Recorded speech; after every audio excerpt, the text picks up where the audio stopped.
ఒక ముసలి గాడిద అనుకోకుండా ఒక బావిలో పడిపోయింది. అది నీళ్లు లేని బావి.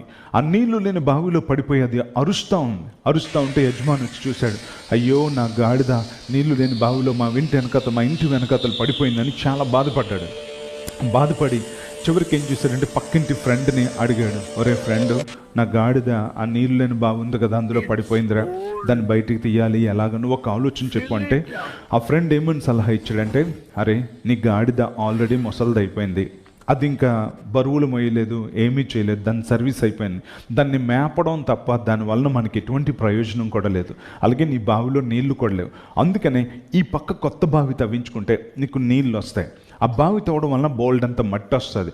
ఆ మట్టి అంతటితో ఈ బావిని అలాగే గాడిదతో పాటు పూడ్చేసామనుకో, ఆ ముసలైపోయిన గాడిది చచ్చిపోతుంది, ఆ బావి పూడ్చినట్టు అవుతుంది, కొత్త బావి కూడా నీకు వస్తుంది అని ఐడియా ఇచ్చాడు. చాలా బాగుందే అని అనుకొని ఏం చేశాడంటే పక్కనే ఒక బావిని తవ్వించుకున్నాడు. మంచి నీళ్లు పడ్డాయి, మంచిగా బావిలో మట్టంతో పెద్ద పోగొచ్చింది. వెంటనే 4 పనులను పెట్టి, బాబు నా గాడిది నాకు చాలా సర్వీస్ చేసింది, ఎంతో నాకు పని చేసింది, కానీ ముసలిది అయిపోయింది, అందుకే బతికుండగానే దాన్ని పూడ్చిపెట్టండి, నేను దాని బాధ చూడలేను, అందుకనే రాత్రప్పుడు మీరు పూడ్చి చేయాలమ్మా అని చెప్పన్నారు. అని 4 పనులను పెట్టాడు.